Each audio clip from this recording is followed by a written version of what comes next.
Muy bien, hermanos, esta mañana estamos entrando a hablar del rapto de la iglesia. Ustedes saben, tenemos la serie de la Biblia, el libro que nadie conoce, pero hemos querido incluir hoy día esto que es parte de otro estudio diferente que es Apocalipsis, porque es un tema muy importante de aprenderlo. Tema número 11, el rapto de la iglesia, también el arrebatamiento de la iglesia es lo mismo, en el estudio de Apocalipsis. Bueno, quisiera decir de paso que siempre hay aquellos que tratan de contradecir a la Biblia, siempre va a haber esto, es interesante eso. Puedo recordar, por ejemplo, un cuento inventado por los adventistas del séptimo día. Es un cuento, por no decir en realidad es un engaño. Los adventistas del séptimo día engañan a las personas diciéndole que el día domingo fue promulgado por el emperador Constantino en el siglo III. Y eso es una enorme mentira, porque no fue Constantino el que estableció el día domingo, sino es la palabra de Dios la que estableció el día domingo. Y se establece de parte de Dios inmediatamente después de la resurrección de Cristo. En la Biblia encontramos varias veces el primer día de la semana, cómo los creyentes se congregaban desde el primer momento de la resurrección. Comenzaron a congregarse el día domingo, el primer día de la semana. Y lo encontramos varias veces en la Biblia. Pero vienen los adventistas del séptimo día a engañar a los creyentes, a engañar a las personas y decirles que el domingo salió en el siglo III y que mientras tanto, durante 300 años, los creyentes se reunían en sábado. Esa es una gran mentira, como es toda la doctrina de los adventistas también.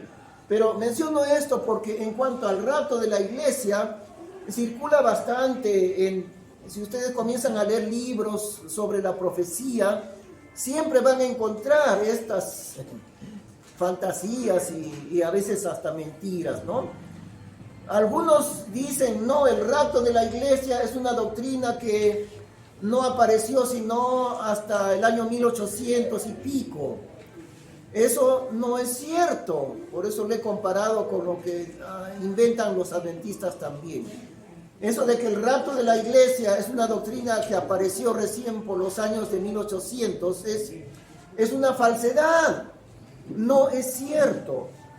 Y no tenemos tiempo de examinar las equivocaciones, los errores o las mentiras que muchos enseñan. No es necesario aprender las equivocaciones.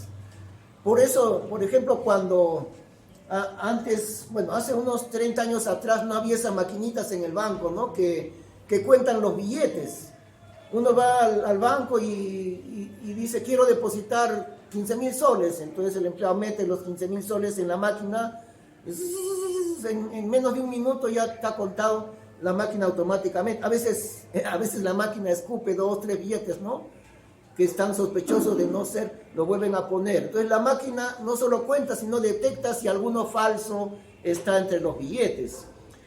Eso es ahora, pero unos 30 años atrás los empleados de banco no tenían máquina, contaban con los dedos. Y siempre le enseñaban a los empleados del banco. Mira, olvídate del billete falso, no trates de detectar un billete falso. Detecta tú el billete verdadero siempre. Entonces tu tacto se va a acostumbrar al billete verdadero siempre. De tal manera que cualquier cosa que no concuerda con ese tacto que ya tu dedo está acostumbrado, ese es un billete falso. No te ocupes de palpar los billetes falsos, ocúpate de palpar el billete verdadero y tus dedos se acostumbran. Y de repente sientes uno que no se siente como el verdadero, ya ese es falso. Es igual, no nos ocupamos de las fantasías y de las mentiras en cuanto a doctrina. No tenemos tiempo para perder en eso, pero les menciono, ¿no? Si ustedes comienzan a leer algunos libros, no todos, pero dicen, no, el rapto de la iglesia apareció por los años 1800 y antes nadie hablaba del rapto. Eso es totalmente falso. La doctrina del rapto está en la Biblia desde que el apóstol Pablo escribió en el siglo I. De parte de Dios lo escribió Pablo. No de parte de Pablo, sino de parte de Dios. Y esa doctrina está desde el primer siglo, no desde el siglo XIX, como quieren algunos hacer creer, ¿no? Pero bueno, no desperdiciamos tiempo examinando las falsedades, como el del billete. Examinemos la verdad. Y todo aquello que no concuerda con la verdad, pues es falso. Simplemente no concuerda con la verdad. Muy bien, vamos entrando entonces en nuestro tema. El rapto, o también llamado el arrebatamiento de la iglesia, será el primer acontecimiento en la venida del Señor. En la Biblia Dios ha puesto innumerables comparaciones con la naturaleza. Y esta parte de la manera como Dios habla, como el Espíritu Santo habla por medio de la naturaleza, es algo, ya hemos mencionado, totalmente desconocido por los teólogos actuales. No lo conocen. Y si lo han visto en la Biblia, no lo creen tampoco. Las comparaciones que hace el Espíritu Santo con la naturaleza, con las cosas creadas. Esto tiene un propósito, esta comparación con lo que nosotros vemos, con la naturaleza. Hacernos entender las cosas de Dios que son invisibles, que son espirituales, hacerlas entender por medio de lo que ya conocemos, lo que vemos a diario, la creación. Eso sí conocemos. Entonces Dios dice, así es, así como esto soy yo, así como esto, así como esto. Ya hemos visto eso, ¿no? El rapto de la iglesia está identificado con la costumbre antigua de robar a la novia en la noche. Bueno, ni tan antigua tampoco, en algunos lugares todavía, al menos en mi familia, mi abuelo, esto ha sido más o menos por 1920, por ahí. Mi abuelo en la selva, en Monzón, quiso llevarse a mi abuelita en caballo en la noche. Él tenía 35 años, mi abuela tenía 17 años. Tal vez por eso decía que la familia no le va a aceptar. Y vino, efectivamente, ya se había puesto de acuerdo, claro, porque si la chica no se deja robar, pues no. Pero él vino en la noche con caballo y mi abuelita ya se le iba a llevar, pero ella se desanimó y le dijo, mejor habla con mi papá. Entonces, ¿verdad? Él habló con el papá y el papá aceptó, entonces hicieron todo bien hecho, ¿no? Pero en muchas culturas, y yo creo que tal vez hasta ahora, venía el muchacho, posiblemente no le aceptarían si lo hacía formalmente, pero era una costumbre muy difundida. Venía con caballo en la noche y se la robaba.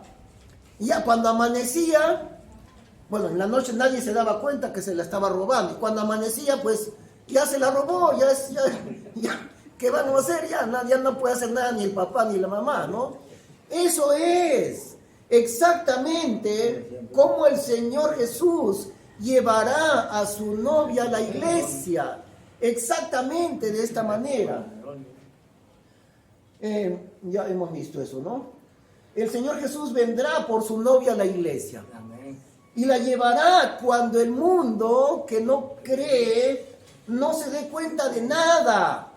Bueno, está escrito en la Biblia, pero como el mundo no lo cree, igual no lo creen, no lo entienden tampoco, ¿no?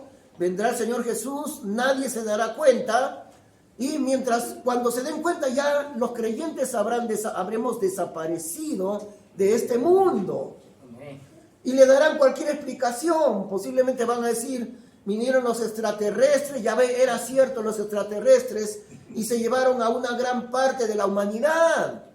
Cualquier explicación le van a dar, menos lo que está en la Biblia, que nunca lo creen. Pero el Señor lo anuncia de antemano, ¿no? Aleluya. El novio vendrá cuando nadie se da cuenta, se llevará de este mundo a su novia a la iglesia. Aleluya. Y cuando amanezca, es decir, cuando todos se den cuenta, ya ni saben qué ha pasado, pero ya se llevó el Señor a su esposa, ¿no? A la iglesia. Amén. El rapto de la iglesia puede suceder en cualquier momento, No hay en la Biblia una señal específica para indicar después de esta señal el Señor Jesús vendrá. Siempre la enseñanza bíblica acerca del rapto es en cualquier momento. Y esto es diferente de la venida corporal de Cristo, porque cuando Él venga corporalmente, descienda ya para reinar al mundo, eso será al final de la tribulación. Entonces, habrán 7 años en realidad antes de que el Señor Jesús venga en cuerpo, ¿no? Otra vez al mundo. Transcurrirán esos 7 años de tribulación y al final el Señor Jesús vendrá a reinar. Es decir, fácil de darse cuenta, ¿no? Está sucediendo la tribulación y el Señor viene. Pero para el rapto, no hay señales, ninguna señal. Eso de que cuando haya terremotos, enfermedades, no hay ninguna señal. Es decir, puede ser hoy día en la noche que el Señor venga y lleve a su iglesia. Bueno, tú estarás dormido, yo estaré dormido y de repente estaremos subiendo al cielo con el Señor. Eso es lo que pasará. Y un piloto que está manejando un avión y el piloto es creyente, es cristiano, ¿qué va a pasar? El avión se va a caer porque ya no hay piloto, porque el Señor se llevará a ese piloto que es un hijo de Dios. Y si un auto, un ómnibus, igual. Y el mundo, toda explicación le dará menos lo que dice la Biblia. Siempre es así, no creen. En el tiempo de Noé sucedió igual, no creyeron. Y se va a repetir la misma cosa. Ahora, el Señor Jesús no aparecerá visiblemente ante el mundo, ¿no? Pero vamos a ver mayores detalles. 1 Corintios 15, este capítulo, todo el capítulo habla de la resurrección. Su tema, el contexto de Corintios 15 es la resurrección. Leemos ahí: he aquí un misterio os digo, todos ciertamente no dormiremos. Miren, cada vez que la Biblia habla de un hijo de Dios que va a morir o que ya murió, no dice el creyente murió, sino siempre dice durmió, porque luego despertará con el Señor.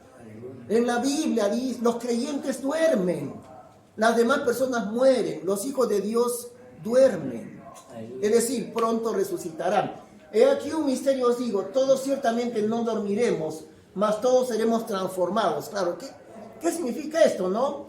Cuando venga el rapto de la iglesia, no todos los creyentes habrán muerto, habrá muchos que aún estén vivos, y a eso se refiere. Los creyentes que todavía estén vivos serán transformados en cuerpo. En un momento, en un abrir de ojo, ¿no? En una pestañada, al sonido de la final trompeta, porque será tocada la trompeta. Y miren esto qué importante es, ¿no?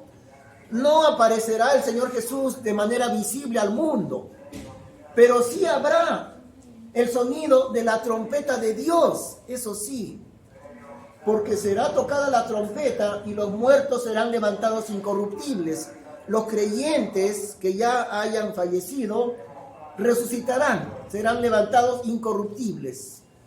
Y nosotros seremos transformados, o sea, los que aún no hayan muerto, seremos transformados.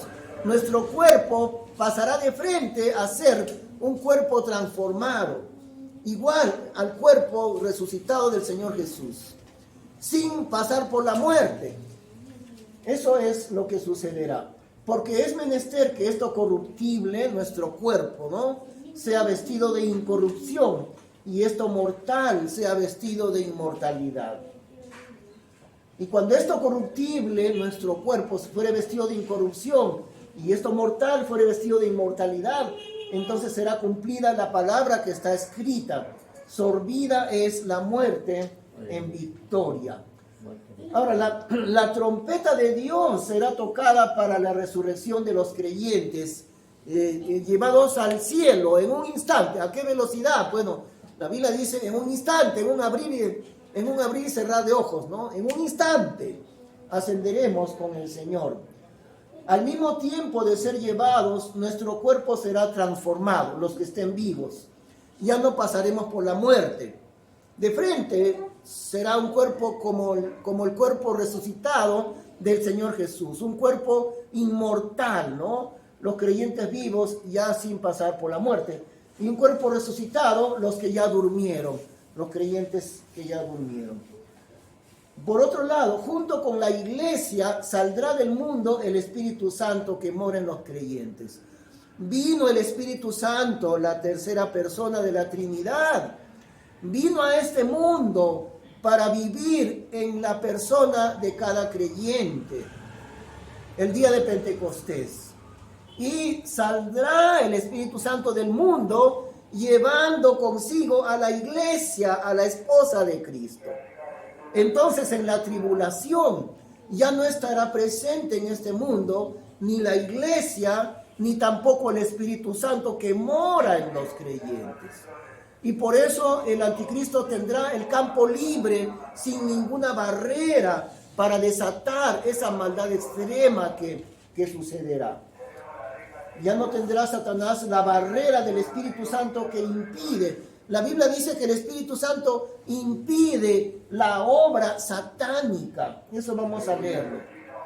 Segunda Tesalonicenses capítulo 2. No os engañe nadie en manera alguna, porque no vendrá aquel día, la venida del Señor, sin que venga antes la apostasía y se manifieste el hombre de pecado, el hijo de perdición, o sea, el anticristo, ¿no? Que se le da estos nombres también. El hombre de pecado, el hijo de perdición. Y vosotros sabéis qué es lo que le impida ahora, para que a su tiempo se manifieste. Porque ya se obra el misterio de iniquidad. Solamente que el que ahora impide, impedirá hasta que sea quitado del medio. Vamos a examinar esto. Siempre vienen a vender el día domingo acá. A ver, esperemos un instante.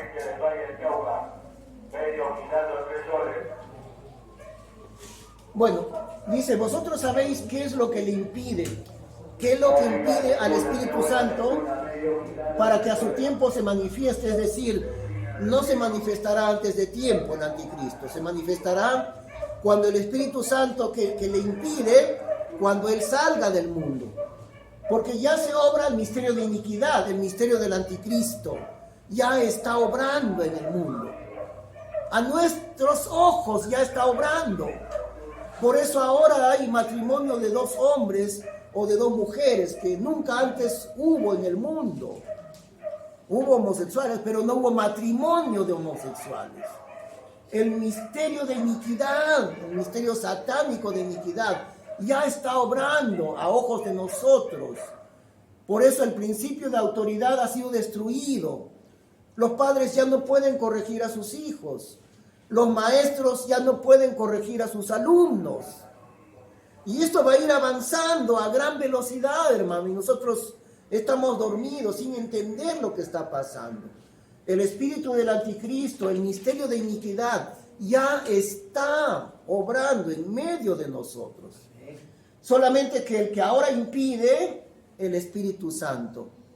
El que ahora impide, todavía no puede el anticristo mostrar toda su fuerza. Satanás todavía no puede obrar con libertad, porque hay alguien que le impide, es el Espíritu Santo. Ahora recordemos que el Espíritu Santo obra en los creyentes, en los hijos de Dios.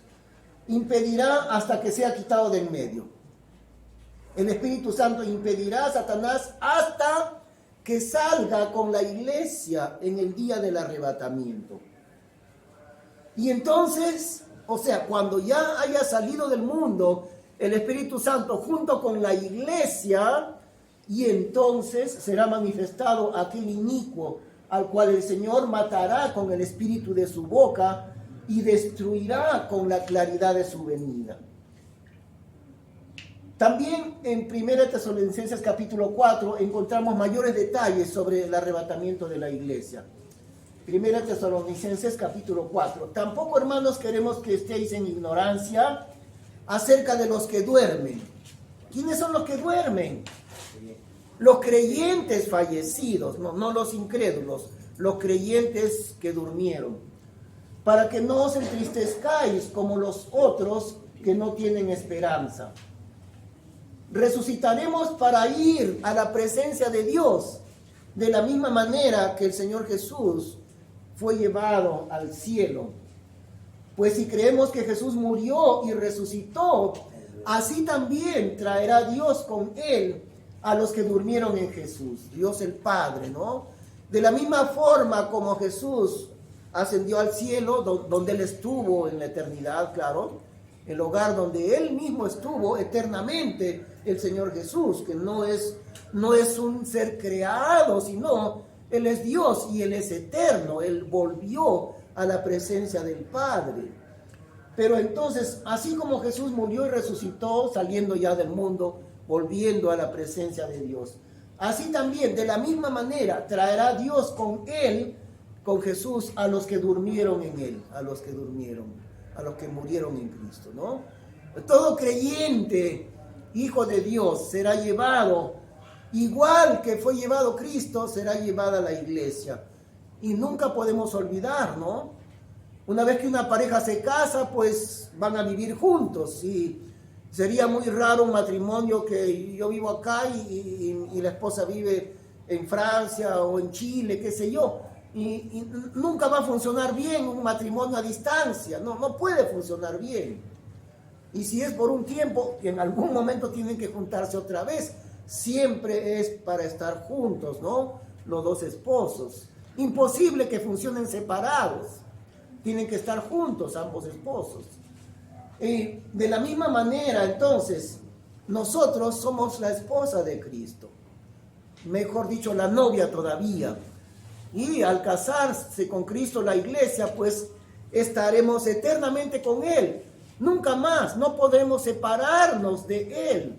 Por eso es que el Señor Jesús llevará a su iglesia para estar junto con el esposo celestial. ¿Por qué os decimos esto en palabra del Señor?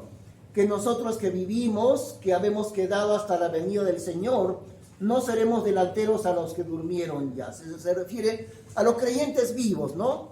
No seremos delanteros a los que durmieron, a los que creyentes que ya murieron, sino más bien no hay una indicación de que el Señor Jesús aparecerá visiblemente ante el mundo.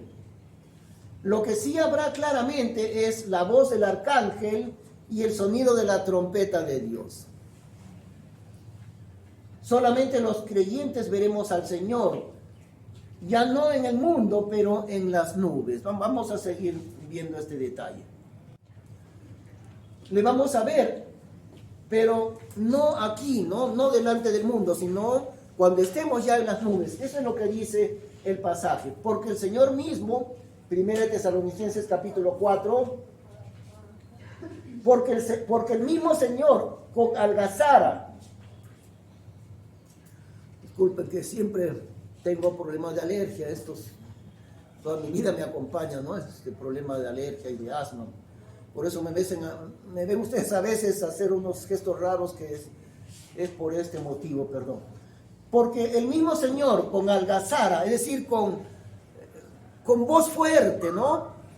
Con voz de arcángel y con trompeta de Dios, descenderá del cielo y los muertos en Cristo resucitarán los primeros. Descenderá del cielo quiere decir algo así como que se acercará al mundo, pero Él no aparecerá visiblemente ante el mundo. Todavía no. El Señor vendrá como para estar muy cerca de este mundo y de allí tomará su iglesia en las nubes, como dice el siguiente versículo. Lo que sí habrá ante el mundo será una gran voz de arcángel, fíjense, ¿no? El mundo sí escuchará esa voz de arcángel y esa trompeta de Dios. Eso sí, escuchará el mundo, pero no verán al Señor Jesús. Descenderá del cielo y los muertos en Cristo resucitarán los primeros, los que ya durmieron. Luego nosotros, los que vivimos, los que quedamos, pero eso será en un instante, o sea, no es que resucitan los que murieron y dentro de una hora los que estén vivos, no, eso será en un solo instante. en un abrir y cerrar de ojos, dice. Luego nosotros, los que vivimos, los que quedamos, juntamente con ellos seremos arrebatados en las nubes a recibir al Señor en el aire. Y así estaremos siempre con el Señor. Seremos arrebatados en las nubes. ¿A dónde fue llevado el Señor? Al final de Mateo dice, le vieron los discípulos desaparecer en medio de las nubes. Y los ángeles vienen y le dicen, ¿por qué se sorprenden? Un día vendrá el Señor ahí en las nubes también. Seremos llevados ya en el cielo, le veremos ahí para encontrarnos con el Señor en las nubes, ¿no? Y de ahí para ir hasta el cielo de Dios, a la presencia del Señor. Y así estaremos siempre con el Señor. Fíjense, el esposo con la esposa, siempre con el Señor. En una pareja de esposos no se puede separar, como digo, ¿no? No se pueden separar. Han dejado de ser dos personas, ahora son uno solo los que se han casado. Eso dice la Biblia. Amén. Y esa unión es inseparable. No puede vivir acá y la otra persona en otro país, etcétera, ¿no? Y nosotros, como la esposa de Cristo, así estaremos siempre con el Señor. Amén. Y a propósito, para mencionar, porque es bueno mencionarlo, ya que estamos hablando de que la iglesia estará siempre con el Señor. La morada de Cristo, junto con su iglesia, la casa del novio y la novia, ¿no? La casa de los que contraen matrimonio. En la Biblia, al final, en Apocalipsis, no vamos a examinarlo ahorita, pero lo mencionamos de paso. En los últimos capítulos, Apocalipsis 21 y 22, está la Nueva Jerusalén. Esa ciudad maravillosa, la Nueva Jerusalén, es una parte del cielo. Más adelante lo estudiaremos, pero esa es una parte del cielo, la Nueva Jerusalén, que desciende hacia la tierra. Pero allí es la morada de la iglesia junto con el Señor Jesús. Cristo con su iglesia, el esposo con la esposa, viviendo siempre con nosotros eternamente. ¿En dónde? En la Nueva Jerusalén. Y recuerdan en Juan, el Señor Jesús dice, en la casa de mi Padre muchas moradas hay. Voy pues a preparar lugar para vosotros. Pero esta morada del Señor en la Nueva Jerusalén, junto con su iglesia, la casa de ese matrimonio, no participan de esa morada los santos del Antiguo Testamento, porque ellos también son salvos, los creyentes del Antiguo Testamento, pero no forman parte de la iglesia. Tampoco los creyentes del milenio, del reino milenial del Señor. Los únicos que morarán allí serán Cristo con su esposa la iglesia, en la Nueva Jerusalén. Y por eso, yo he repetido varias veces, entender esto es increíblemente maravilloso entenderlo. Nosotros que somos la iglesia del Señor, tenemos un privilegio que nadie se da cuenta. Los creyentes no nos damos cuenta del privilegio absolutamente maravilloso que tenemos delante del Señor. Ni los creyentes del Antiguo Testamento, ni los creyentes de la tribulación, ni los creyentes del milenio, ni los creyentes que vendrán en la eternidad, ninguno de esos grupos participará de un privilegio tan grande como lo tenemos nosotros, porque somos la esposa de Cristo. Muy bien, vamos a entendiendo poquito a poco esto, ¿no? Ahora, notemos que en Apocalipsis capítulo 3 termina la historia de la iglesia. Los 3 primeros capítulos hablan de la historia de la iglesia, Apocalipsis 1, 2 y 3. Pero ahí termina. Luego, en el capítulo 4, Juan es llevado al cielo. Y el apóstol Juan es un tipo de la iglesia entera que va al cielo antes de la tribulación. Entonces termina en Apocalipsis 3 la secuencia profética de la historia de la iglesia. Y al pasar al capítulo 4, inmediatamente Juan es llevado al cielo. Porque Juan es un tipo de la iglesia, representa a la iglesia entera, el apóstol Juan.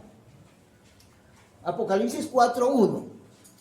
Después de estas cosas, o sea, después que ha terminado la etapa de la iglesia, esos 2000 años, cuando ya ha terminado eso en Apocalipsis, después de estas cosas, miré y he aquí una puerta abierta en el cielo.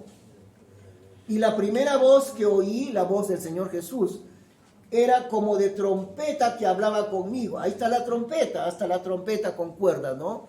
La trompeta de Dios suena y la iglesia es llevada al cielo.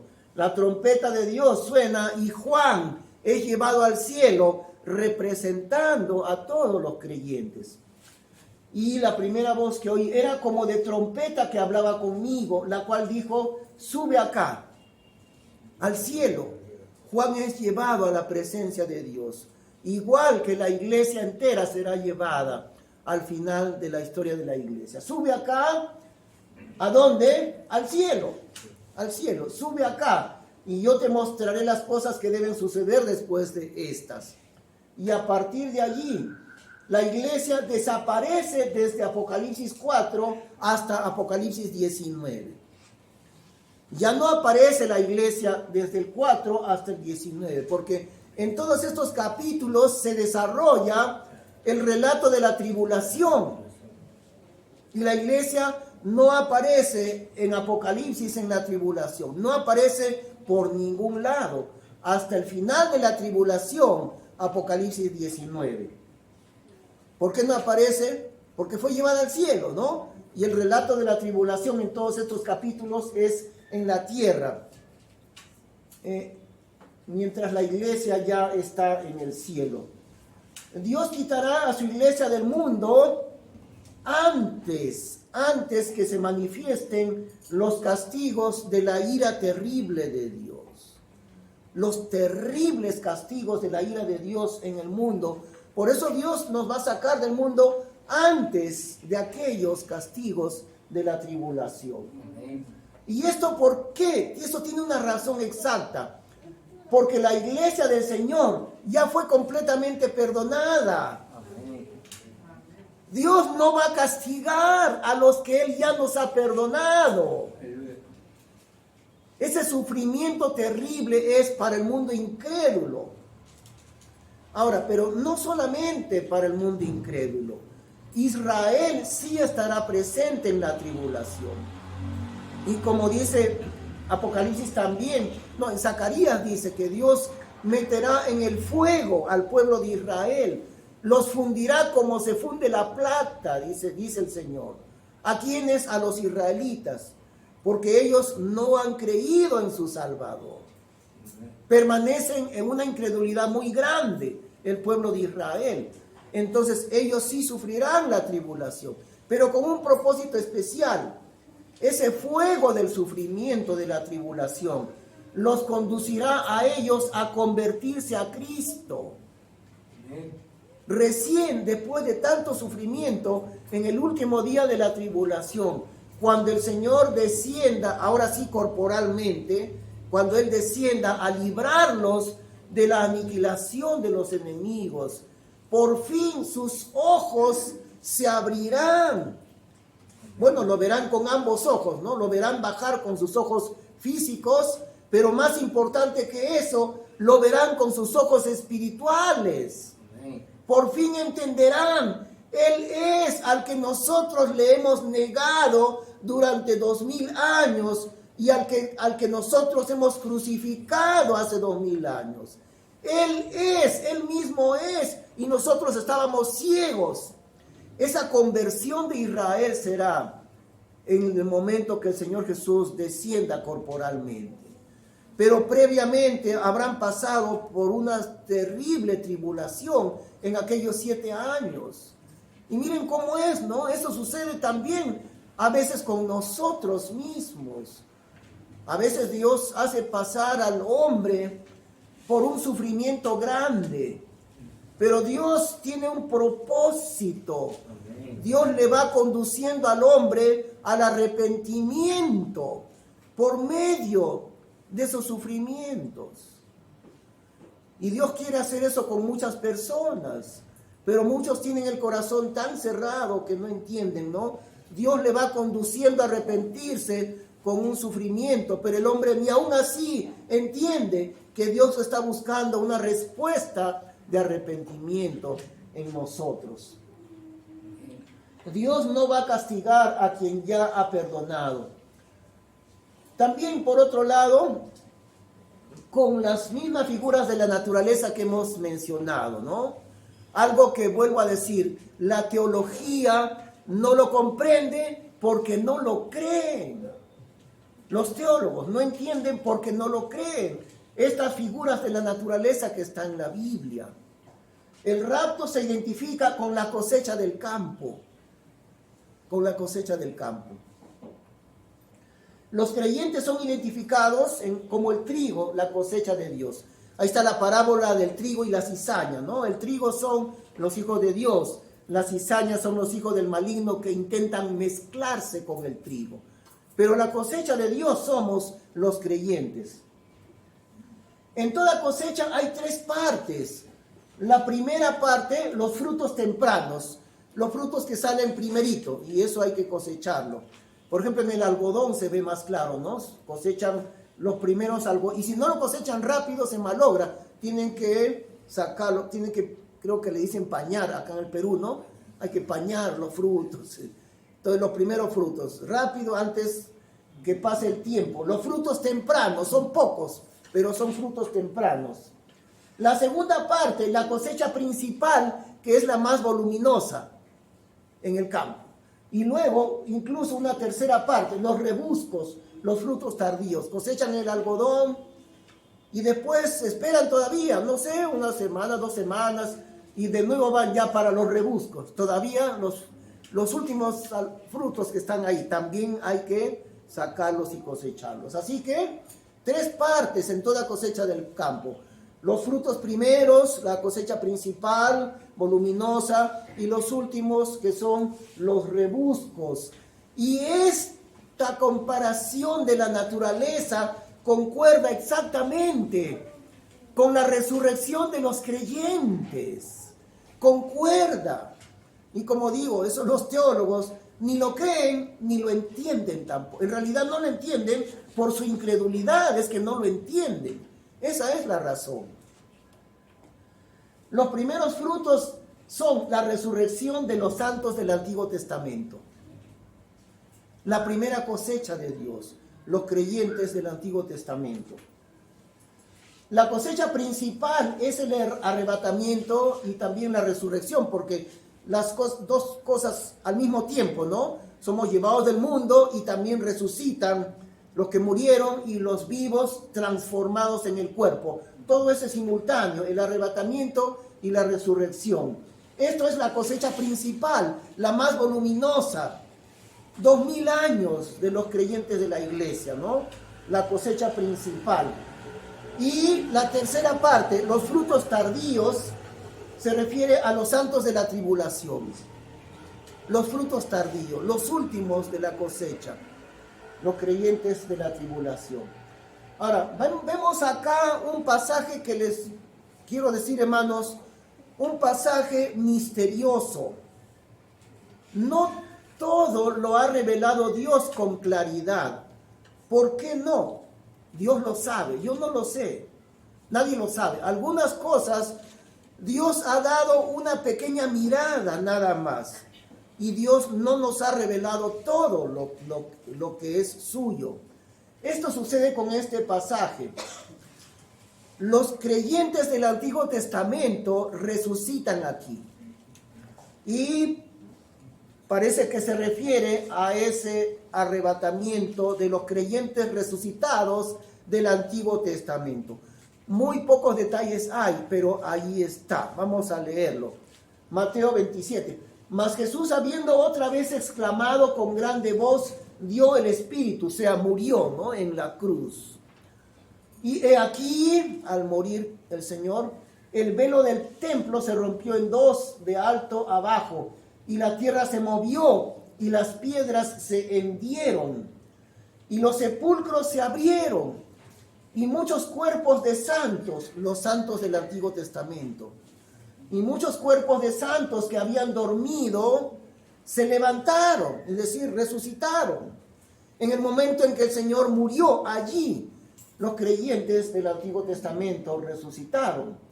Y salidos de los sepulcros después de su resurrección, después de la resurrección de Cristo, vinieron a la santa ciudad, a Jerusalén, y aparecieron a muchos. Y eso es todo. Dios no nos da mayores detalles, solamente ese poquito, pero pues muy posiblemente está referido a los primeros frutos de la cosecha de Dios, la resurrección de los creyentes del Antiguo Testamento, ¿no? Los primeros frutos. Los frutos tardíos, la cosecha principal ya la hemos visto, ¿no? El arrebatamiento. Pero la tercera parte, los santos de la tribulación, los frutos tardíos. Y vamos a ver aquí un pasaje de Mateo 24 que muchas veces se ha confundido. Y por esa confusión, de ahí provienen los errores.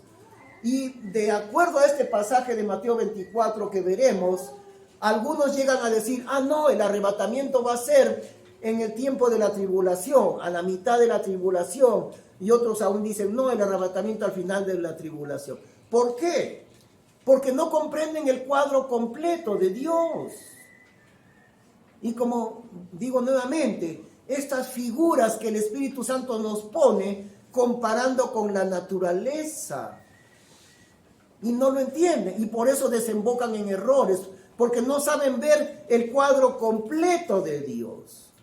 La última parte de la cosecha, los frutos tardíos, los santos de la tribulación. Esta es otro arrebatamiento, otra resurrección. No es la de la iglesia, es otro, los últimos frutos de la resurrección. Y está en Mateo 24, y Mateo 24, su contexto es exactamente la tribulación. La iglesia no está aquí, porque el contexto de Mateo 24 no es la iglesia, sino el pueblo de Israel. Ahí está entonces. Y entonces se mostrará la señal del Hijo del Hombre en el cielo. Y entonces lamentarán todas las tribus de la tierra, y verán al Hijo del Hombre que vendrá sobre las nubes del cielo con poder y grande gloria en la tribulación, ¿no? Al final de la tribulación. Y enviará a sus ángeles con trompeta y gran voz, y juntarán sus escogidos de los cuatro vientos, de un cabo del cielo hasta el otro. Ahí está, los últimos frutos, los creyentes de la tribulación, la última cosecha, la tercera parte de la cosecha. Y por esa razón es que no lo entienden los que hablan, no, el arrebatamiento será en la tribulación, totalmente confundidos y sin respetar los principios también del estudio bíblico.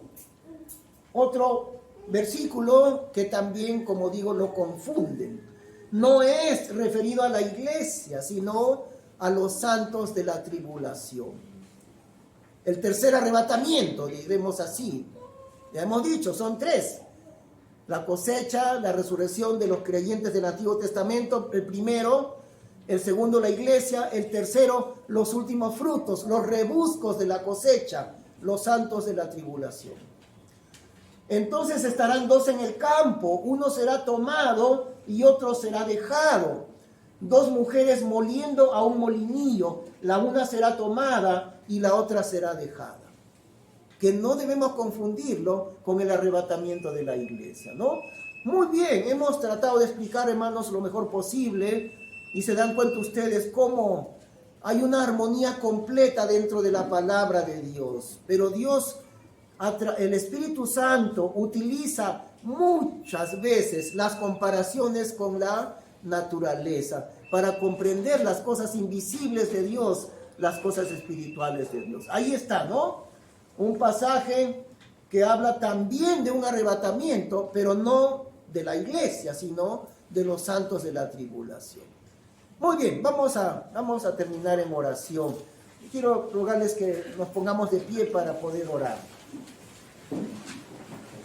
Señor Padre Celestial, te damos gracias por cosas tan grandes, increíblemente maravillosas que encontramos en tu palabra. referidas a tu iglesia, Señor. Este tiempo tuyo que pronto ha de terminar, nosotros, los que formamos tu iglesia, y que en cualquier momento has de venir para el arrebatamiento de los creyentes. Puede ser esta tarde, puede ser al terminar este culto, puede ser mañana, puede ser el próximo año. En cualquier momento seremos arrebatados en las nubes para recibir al Señor en el aire. Gracias te damos, Padre Celestial, en el nombre del Señor Jesús. Amén. Amén. Que Dios les bendiga. Muchas gracias.